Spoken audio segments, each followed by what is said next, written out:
jump into it here. Team Liquid on blue side here in the first game. Skarner, Zyra, Yone banned for them. Kalista and Rumble banned so far for CFO. So they are not buying into the Kalista is actually bad narrative here just yet. They're going to keep that one off the table. Yeah, they're a team that has so far very much avoided the pick. I wonder if Varus will join the ban pool.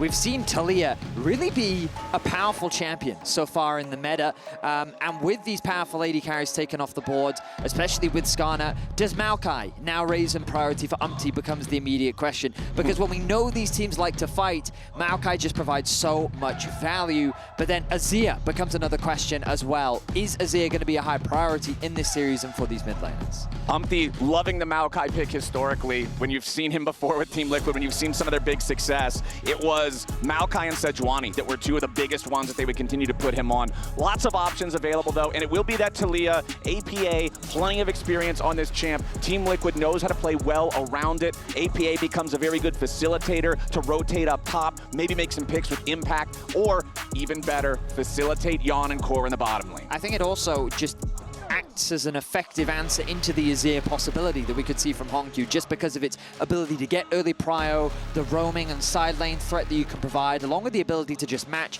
Even if you don't quite have the same scaling team fight threat that Azir does have, it's something that is a pretty solid matchup. Now, with the Azir locked in, you imagine that with the Ezreal locked in, you imagine the Azir to follow, and just like that CFO locking in with their traditional style, that front to back that we very much expect from this roster. And although Taliyah might have a good answer into Azir with the Unraveled Earth, remember that Ezreal, because his arcane shift is a blink and not a dash, he has a bit more safety against Taliyah than some other AD carries might. Over on the Team Liquid side, stressed to you now, Flowers. I am very stressed. I subscribe to the LS school of thought. Vi is bad. Yeah. That is my opinion. I am not a coach. I am not a professional player, but it looks like Team Liquid is saying, okay, if they want to go front to back, we're going to disrupt them, because you've got Taliyah that can cut off the lines they're trying to draw, and Vi and Kaisa are telling me it's time to dive. And KC adopted a very similar approach in their series against CFO, and they shut that down. They love it when you try to initiate onto their team fight style. I think a Maokai would be great. No, instead they're going to go for a little bit more of a different frontliner in the way that Xin Zhao can act as that initiation tool and can provide a lot of space with the ultimate. I'd like to see some follow-up. You're looking at things like Rel that can be effective. Leona, also nice pairings in the bot side of the map. And given that you do get that first pick priority on the second half of the draft, wouldn't be surprised to see things like Braum potentially banned, Alistar, Nautilus as options for CFO. Both teams still needing to draft both top and support picks on this one. We do have not really a whole lot of flex potential anywhere with the first 6 picks so far in the draft. Jax is going to be the first ban for CFO, going towards another one of those dive-style heavy threat champions, and one of the ones that Impact knows how to play. I'm telling you right now, Rest, when he comes in the first game of the series, Ksante is normally the champion. They like to put him on. He's a very good Ksante player. We know him for a lot of his carries. But with the Jax ban, definitely leaning towards a Ksante for me in the direction of their... and then they can counterpick with their support as well. The Leona are going to be taken away. I wonder if TL will consider the Ral themselves, assuming that they give over the Ksante. They can trust Impact to have an answer. The Nautilus, interestingly, going to come through from CFO. I thought they would remove something like the Gnar as a possibility on the top side. Instead, going to mitigate that bot lane pool. And I think it's wise, because I think if they chose to ban away the Rel, Nautilus Kaisa looks like a really good bot lane matchup for Team Liquid. I mean, Nautilus Kaisa, that's just one of the all-time classic duos that you think of for bottom laners that like to dive. So I like the ban there from CFO. I wonder if Team Liquid will just ban this Ksante that you're predicting so heavily on the other side. No, instead, they are going to shut down a notorious anti-dive champion in Poppy. Very good at neutralizing a lot of the mobility that's required to get into the back line, stop that front-to-back game plan of CFO. But let's see. We're expecting the Ksante here, right? That's very much what I'm expecting, okay. Unless they want to shift their priorities and want to give counterpick to Rest, which is a possibility. But he is a player, like, they often put him in game 1, even though he's more of the carry-orientated player, the one with the slightly more different picks. They usually trust him to play the Ksante. Okay. And so when he's in the roster, if Ksante is up, they're going to lock it in. And throughout this tournament, we've seen teams repeatedly ban this champion away from him, but he's finally going to get his hands on it. Well, Team Liquid will call the fight. They'll say, all right, throw the gauntlet down. We've got an answer for the Ksante, but what will that answer be here for Impact? We see plenty of dive already in the first 3 picks. I have to expect Team Liquid is going to stay on that theme. Impact on Ambessa, it's not been a good pick for him so far. I'm telling you that right now. As soon as you just said that, somewhere out in the distance, I guarantee you Ezreal just said, I hope not. Like, that's, but in terms of the draft, I mean, that would make sense to me. I mean, Ksante, Vi Ambessa was known as a very effective dive combo because of how quickly they can access a single target. The follow-up, regardless of which ultimate lands first, it's just easy pickings. Gwen! Okay, it will be Gwen packed in the top lane to try to cut through the tanky Ksante. This is one of those champions that traditionally has fared well in the matchup against him in lane. It also does quite well against these longer range compositions just because the fact that she can mitigate so much of that damage. Her W and Xin Zhao's ultimate's pretty much identical, right? And so when you have Ezreal and Azir trying to hit you from the other side of the rift, it's just not going to be as effective, which is why Gwen can act as an effective front-to-back style teamfight comp, especially in these long-range compositions. The problem is when that mist does in fact fade, then Azir and Ezreal, I mean, the execution on these fights is going to be crucial, and so eyes will be on Umti. He's got good follow-up with CoreJJ on the Rakan, but in terms of execution, CFO's composition on paper looks like the traditional front-to-back, easy to play, or easier to play, I should say. And the burden of execution is going to heavily fall on TL. They can't afford to have the Gwen fall behind. Going to be an effective side lane threat. They do have incredible skirmishing power with this Taliyah Vi. It's such a powerful early game mid-jungle duo that I want to see TL leverage to get those early objectives, force earlier fights where you know you have the advantage before Azir gets to a problem point. And then with this Rakan, with the amount of mobility it has on the map, I want to see CoreJJ being proactive in looking for these early game plays. So which draft do you favor? I mean, on paper, I do think CFO's is easier to execute, but I think TL's gives them a lot more agency. Okay. So I would say, because I don't really trust TL, I prefer CFO. That's totally fair. That's the kind of answer that I'm looking for here. So the pressure is on Team Liquid to be able to execute, to be able to not allow Azir and Ezreal to just stand there as these massive artillery cannons and destroy before they can get into the back line and do their jobs. But crucially, and this is one of the things, the reason why I'm a bit of a pessimist around Xin Zhao is because he is a champion that can very easily commit without proper follow-up. And so timing and patience is crucial when you're playing these more front-to-back style compositions, because if you go in too deep and your Azir and Ezreal is left isolated, that Gwen is going to snip, snip, snip. All right, let's do it. We're onto the Rift for game number 1, day number 4, here at First Stand, Team Liquid versus CFO. Both 1-1, both would love to go up to that critical 2-win point that just feels so much better for breaking into the bracket stage. Oh, it certainly does, especially given that both have that win over KC. Even though KC got that win over Top Esports, the fact that both these teams have separated themselves from KC and have that winning record just put them in a favorable position. So whoever wins here really puts them in a comfortable spot for top 4. All right, nothing crazy here at level 1. Nobody's going for any sneaky invades just yet. Looks like, 1:15 on the clock. Doesn't even appear to be some delayed action, but you can see down in the bottom lane, they are camping the brush, seeing if maybe they can get some cheeky damage as their opponents try to enter into the lane. But APA versus HongQ, this is one that I'm really interested in, especially since we saw at the top of the day, APA was talking about in the teaser how HongQ's, he's this really young player, he's fresh to the international stage. Very respectful. Yeah, but then he said, I want to get in his head. I want to make him make mistakes. I want to play mind games with him. And that's exactly the kind of player APA is. And I want to see how that game plan plays out for him. Yeah, I mean, APA really has transcended internationally, the BM, Yeah. Everyone knows who he is. Yapped in America, I should say.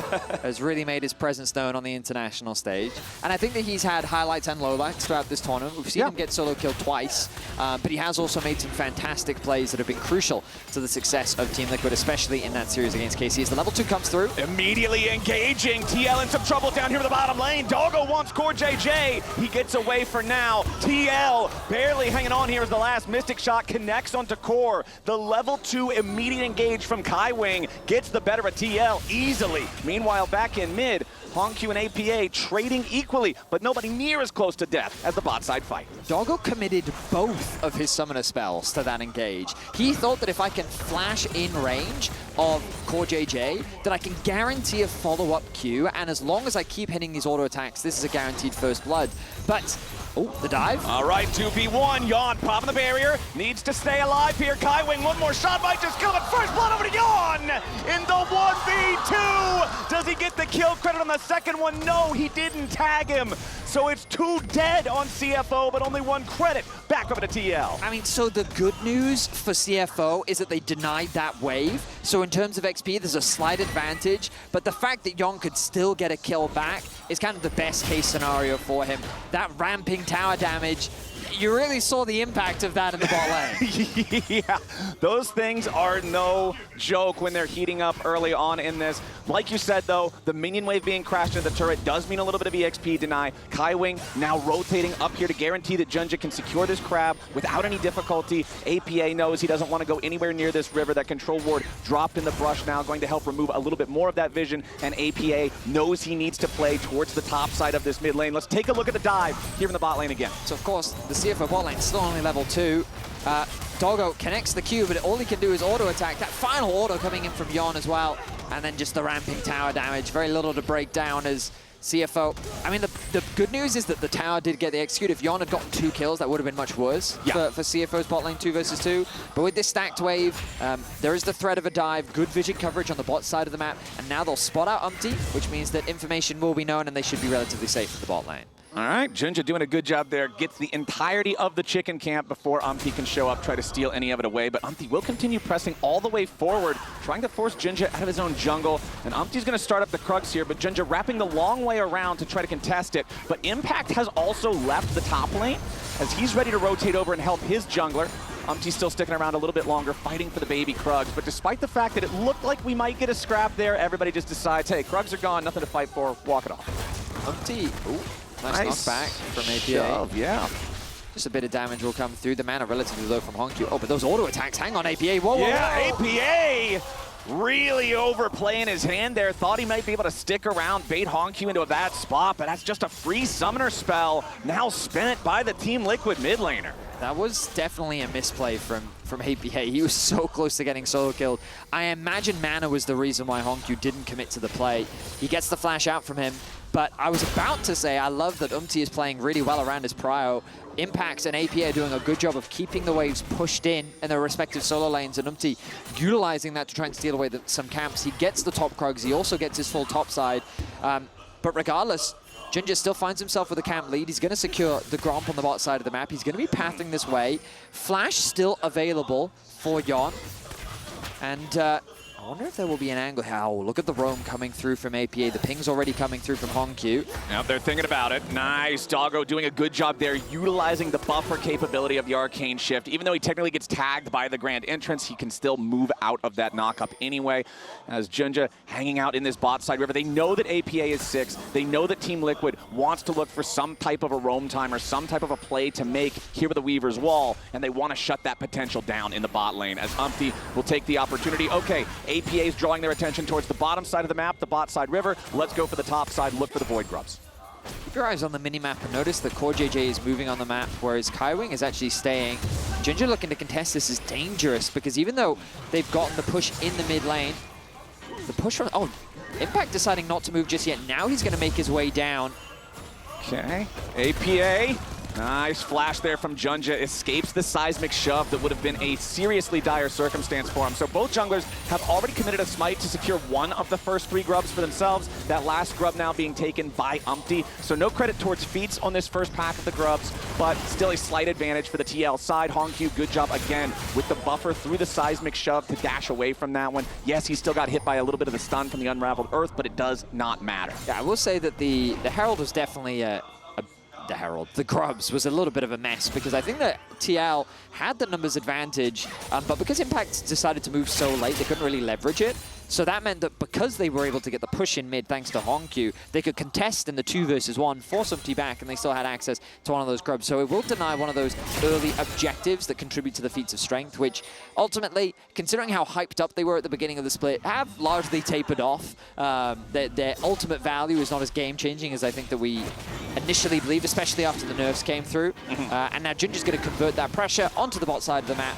into their first dragon of the game. Yeah, feels good for CFO. Should be able to pick this one up with no contest. Umti just going to utilize the opportunity, steal away the red buff from the enemy jungle at the same time. Wants to be up here towards this top side of the map. You can see as Impact had that big wave that he was pushing up to crash it into the turret. They want to make sure they can get that crash. The biggest individual gold lead in the game does belong to Impact. This is the nature of the Gwen versus Ksante lane matchup. Gwen can zone him away from a lot. You can see first item Negatron Cloak after the D-Shield purchased for Rest just to endure some of that damage because Gwen can be very oppressive for Ksante to deal with. Certainly can be. And now they're setting up for a dive onto Rest. The roam has come through from APA as well. Okay. Now, Vedius, I have seen this play many times before, and many times I have seen it go wrong. Ksante is a tough champion to dive, and Team Liquid's going in for it. Raz doing a good job buffering away. All out on APA, and Team Liquid is made to play the full Rest. Puts them to sleep. Rest just broke their ankles. He played that perfectly. He buffered the unstoppable, he connected the ultimate onto APA, and then the flash in from Kaiwing to provide that support. Rest, though, he may have overstayed his welcome. The TP coming through. Yep, Umti and Impact trying to put the work into him here. They need to use the last cast of the Gwen ulti and cut him down. Now the TP from HongQ. Impact doing a good job to just use that hallowed mist, not be knocked back. So TL does get one in return, but man, Rest was so ready for that tower dive. Now some of the lane swaps have come through as HongQ moves his way into top lane. He should stick around to catch that wave, but we'll look back at this play and notice the timing here from Rest. So the first thing he's going to do is create space, so he dodges away from the Vi. The ulti from Vi actually goes into the Unstoppable, and then he connects the ultimate onto APA. It's unfortunate that Kaiwing ends up getting the kill, but the fact that he was able to outplay that is only kind of usurped by the fact that he then tries to push in an extra wave. He should have had support from his jungler to escort that wave underneath the tower, as both Impact and Umti stick around to punish him. And the TPs this early in the game, they take so long that HongQ really can't offer much support. You know, Vedius, the League of Legends player in me is proud that I predicted that diving the Ksante could end in disaster. The North American fan in me is sad that I predicted that ending in disaster. Hey, the good news is Impact still gets a kill. You have a 700 gold lead on the Gwen. And ultimately, Impact is in a great position to be a carry, and you kind of look across the map. That could have been very bad, mainly because not only did APA die, but HongQ had an opportunity to push in that mid wave, get an extra plate, more farm would have been lost, but he TP'd to top. And then AP even went to top himself. So in terms of the gold difference, just the carries are still in a good spot. So even though the dive looked a little bit sketchy, it's still a very good position for TL to find themselves in this early game. Well, we've got about 25 seconds until that second set of grubs makes its way onto the Rift. This one, I feel like, is one of the objectives that's almost always contested in every game of League that we see. CoreJJ making his way towards the mid lane now. You can see he's very close to level 6. There it is, that minion secures it for him. Back down in the bottom lane, Impact with a slight EXP lead over Rest, but Rest also is about to hit that level 9 breakpoint. You can see the teleports are ready for both of the top laners. If this does turn into a full battle up here in the topside river, they will be ready to join, but it is still a pretty slow channeling time. So we'll see if anybody decides to commit early to that, because right now it's CFO with control over the river. Spotted out Kaiwing on the flank. Gets some good vision as HongQ is awkwardly separated from his team. Here comes the ulti from APA. Okay, Weaver's Wall's going to fly in there, but it's not doing a whole lot here just yet. CoreJJ trying to make sure that HongQ can't get up towards the rest of CFO. TP is going to get committed. CFO, they've already claimed 2 of the grubs. Team Liquid trying to go in for some kind of a play. Yes, they knock HongQ up into the air, but what else do they even get? Nothing. Team Liquid, they've lost the grubs. They're trying to force CFO out, and CFO is happy to take their exit with the grubs under their belt. Nicely done. Yeon going in further after HongQ now. Goes for the killer instinct to cut off the escape route. Yeon has found the enemy mid laner, but he does not quite have the damage he needs to secure the kill. CoreJJ wants the rest of the chase, but HongQ can just use the shifting sands to slide away. A heavy commitment there from Yeon as he flashes in to apply the autos, knows that he has the ultimate to cut off his escape route, but then he just changes his route. He creates a space where he can just glide over the wall with his EQ combo, and he's able to avoid any potential kill being picked up by TL. So critically, I did miss in the grub fight. There was one grub claimed by Team Liquid in that one, so the grubs do end up being 3-3 overall, though again, like we mentioned earlier, no credit towards defeat since it was a 2-1 split and a 2-1 split.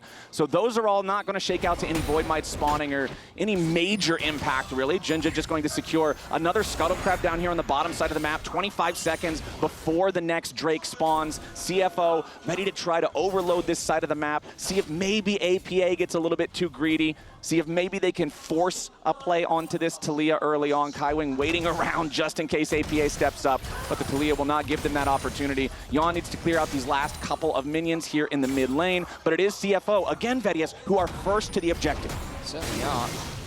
And with this Trinity Force spike on Doggo, it might be a scary fight to take. I mean, Umti's really not in a position to contest. Doggo goes in, nice damage, but the tower shot combined with the W from Yeon is able to trade back fairly evenly. This is going to be another contribution to the feats of strength. And I think that this is wise from Team Liquid. They don't feel confident enough to go for the fight right now. Umti will be spotted out, but I don't really think Kaiwing can punish this. He stole away some little chickens. That's something. Doggo tries to follow it up. First Mystic Shot gets blocked by a chicken. Yeon and Umti still need to run away from this one, I would have to think. Doggo trying to fire him into Yeon, but it's Umti caught out, punished. Beautifully done from CFO. That is kill number 3. That's the first feat secured. I did not think that Umti could be punished. He had flash up. His Q did get interrupted, but he still had the ultimate if he really needed to kind of utilize some kind of CC immunity, and he just gets flashed on. He just gets punished. The collapse comes through, and it's a kill handed over to CFO. They will get that 3 kills. They find themselves 2 objectives up, and the gold is dead even. So again, like, I look at this and I'm thinking, okay, well, the team is very far away. Kaiwing might be annoying here, but it should be fine. So at this point, like, he can just ulti the Alistar, but okay, he chooses to just walk away from that point. Bear in mind, he still has flash, and he chooses to channel the Q, doesn't respect the flash engage possibility, and he just hands over a kill. So CFO happy to pick that one up. Can see the frustration on his face with that one. Just giving away a free kill in a game that is this close really feels bad. They don't want to just have that extra gold injection in their opponents before they're going to have to get to these bigger fights. I mean, you're talking about a game state where you've had the surrender, the first 2 Drakes to the enemy team already. You don't want your jungler falling behind. Lane economy snapshot presented by MasterCard here. You can see, yes, the biggest advantage is still that of impact up there in the top lane 1v1, but a lot of the other bars are looking pretty red, Vedius. But I will say that if you're a TL fan, that bar is really the only one you need to pay attention to, because impact is going to be a problem for CFO. The great thing about these carry top laners that have been largely reintroduced thanks to the lane swap meta dying is that it becomes a side lane threat and a potential team fighter that who really deals with them. And if CFO can leverage their range, they can outpace the Gwen and they have tools, but right now CFO setting up for a dive. Yep, they want to focus where the Taliyah is as APA is ready to ride away. CoreJJ with the grand exit, but it's not grand enough. APA needs to keep on kiting, but CFO wants to keep fighting. A nice seismic shove to knock JunJia away, but it's still +1 for CFO. They go right where the enemy roaming champ can be and force him to roam all the way back to base. On the opposite side of the map means that there's not going to be any counterplay possibilities. Rest is more than happy to just hold the line here as the threat of the dive is so low. Meanwhile, CFO being proactive on the map. They set their sights on the bot lane tower. They execute cleanly. They get the flash out from APA as well. And that's going to be first tower secured. So this early game has only gone the way of CFO as they continue to scale up in this game 1.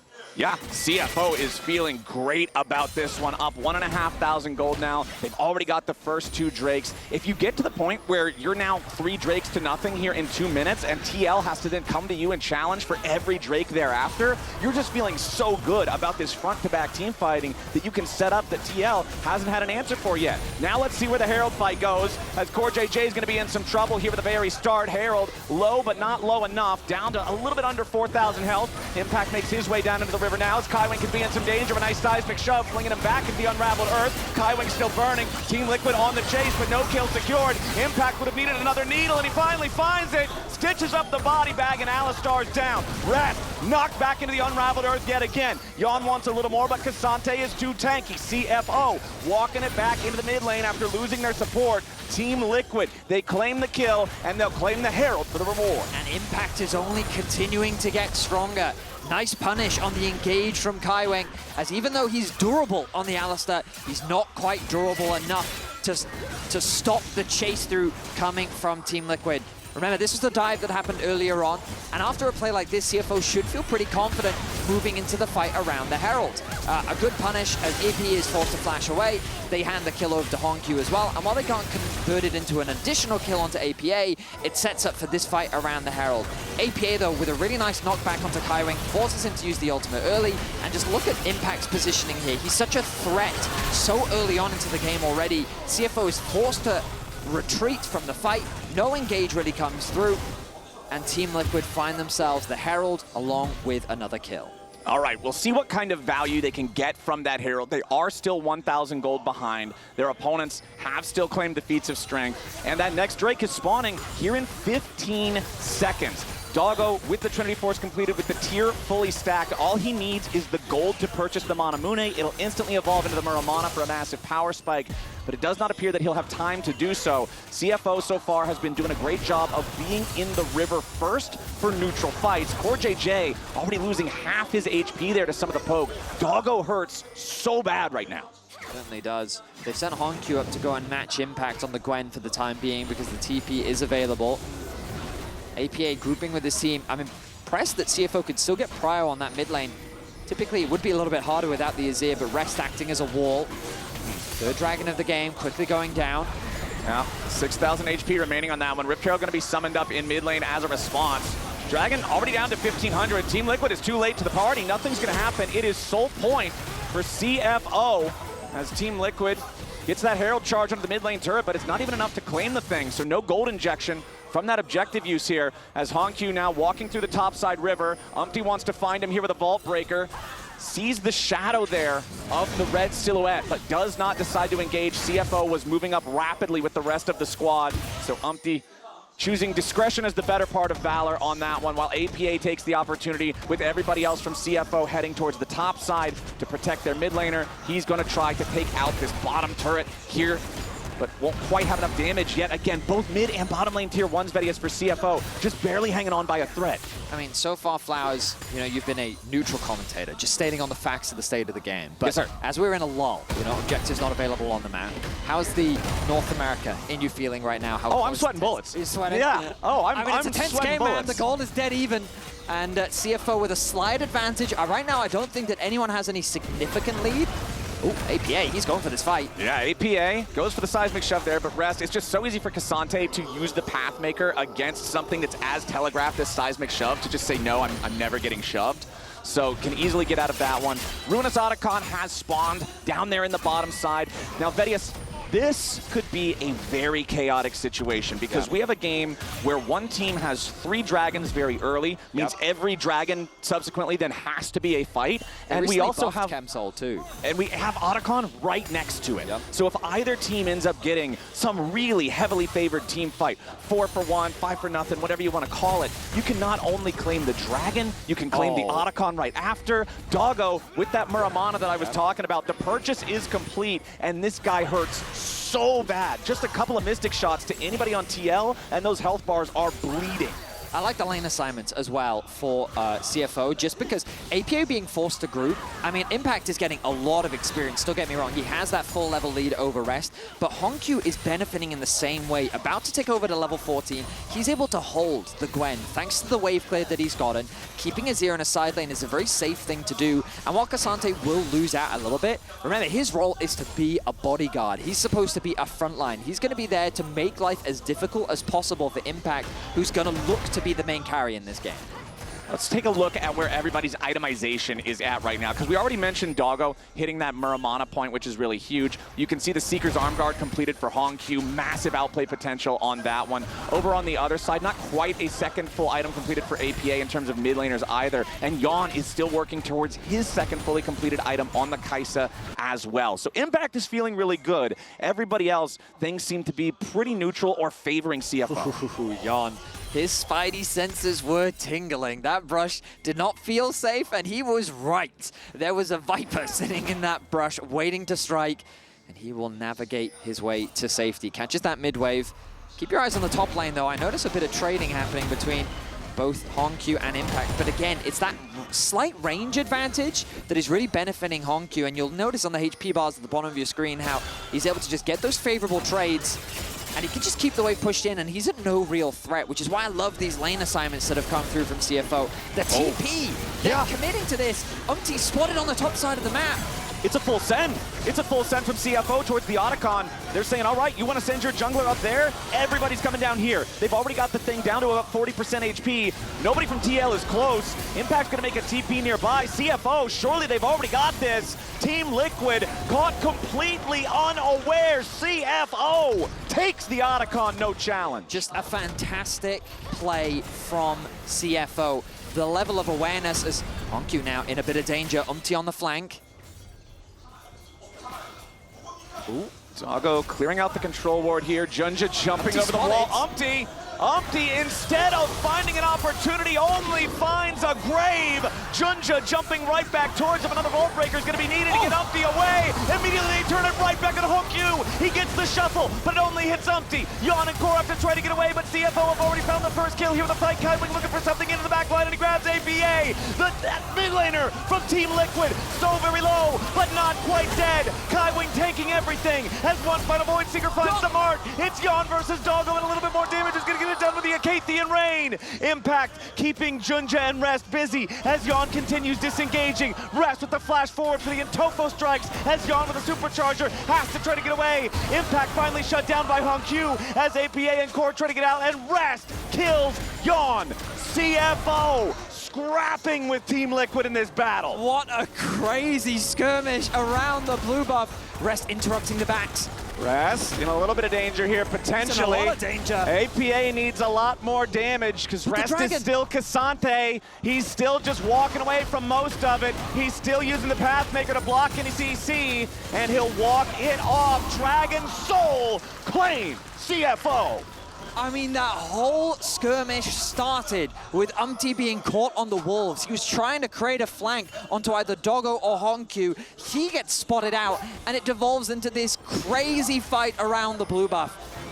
Notice here, he's getting interrupted. He's trying his best to escape. He flashes over the wall. Nice use of the blast cone there from HongQ. And then HongQ sees an opportunity to make a massive wall happen, but the charm from CoreJJ buys him a little bit of time. While Umti does go down, a lot of resources now committed. The TP comes through from APA, while Impact is coming in from the flank. And this flank from Impact is crucial because Doggo gets separated from his team. Kaiwing falls, Impact doing good damage on the back, and with the arrival of Rest, it just devolves into chaos. And look at HongQ's health. He survives with 50 HP. That hourglass, that stasis that I mentioned earlier through the Seeker's arm guard is the difference between HongQ dying and Impact dying here. Absolutely massive outplay from the CFO mid laner on that one. And then Rest cleans up Yeon down here. He waits for his cooldown so that he can't be punished afterwards. Now we'll see if Team Liquid can find anything, because CFO, they got the Atakhan. They got 4 Drakes to nothing. They've got feats of strength. They've got everything. Despite the fact that the gold is still so close, CFO has made Team Liquid look silly multiple times this game. I mean, the thing that I love about CFO's style is they're not overcomplicating it. They did the exact same thing against KC, where they know they're good team fighters, they trust in the champions that they have confidence on, and they're executing well. Team Liquid haven't been able to find good dives. We haven't seen any dive combination coming through from Umti, Yeon, and CoreJJ. We haven't seen the picks from this Vi Taliyah combination. While Impact continues to get leads, so far they're not really converting it into any significant presence on the map. So Team Liquid only continues to lose more, and now with the Soul gone, Elder becomes a massive threat. The Elder Dragon, the ultimate equalizer. For Team Liquid, it could be a way back into the game, or it could be their final death sentence. CFO has done such a good job managing the threats from TL, and I go back to the draft and what you were saying, Vedius, where the burden of execution is on TL, and that burden has felt very heavy this game. It certainly has. John, he should be safe as CFO set their sights on the mid lane tower. Good damage comes out from Doggo as that tower is sure to fall now. But the Atakhan as well, equalizing a lot of the experience deficits that they found themselves in earlier. Notice Rest, you can see from the pink bar at the bottom of your screen, he's above Impact now after being a full level down, and that was the value of picking up that Atakhan from earlier. So much value in that thing, man. And CFO now, HongQ level 16. Remember, this guy is such a young player, man. Only 17 years old. And going back to what APA was saying about, oh yeah, he's a rookie, he might get nervous. We're just trying to try to get into his head. 2-0-1, up 1,000 gold, 2 items fully completed, 2.5. He doesn't seem too nervous to me. Ooh, this was a very strange engage from Umti, decided to commit the Vile onto the Alistar. Kaiwing just walks out of it. Team Liquid looking desperate to find something here. I mean, desperate is the right word, Flowers. Doggo. No, can't quite steal that, but HongQ. Oh, HongQ wanted to get the shuffle, but a flash out from Umti keeps him alive. CFO seeing if there's chase potential. Seismic shove onto JunJia. Yeah, CFO, they might not have got any kills there, but they've got the health bar advantage. They've got control over the top side river, and they've got Baron started up. Keep your eyes on Impact. He is going to be crucial as the Baron drops to about 50%. Team Liquid looking to try to stop this. Baron at half HP. Impact zoned away by Rep. JunJia tagged by the Void Seeker, but the Baron's already down to 3K. Into the pit goes CoreJJ. A lot of damage given to HongQ, but he keeps himself alive. Given the stasis. Baron secured by the side of CFO. They got to try to keep getting away, as now Impact has to jump back over the wall, and Rest is doing a great job zoning everybody out. Umti is already dead. Team Liquid, they lost the Baron. They lost their jungler. They're about to lose even more. A seismic shove is mistimed, and APA is dead. JunJia and the rest of CFO in hot pursuit as a Mystic Shot finds another kill. Team Liquid lose everything, and CFO leaves them with nothing left.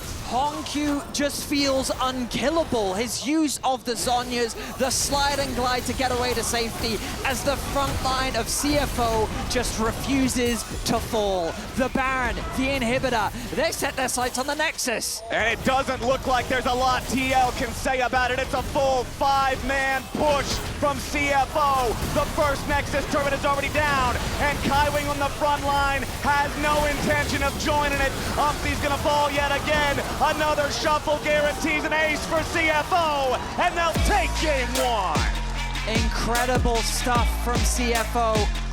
Again, they stick to their game plan.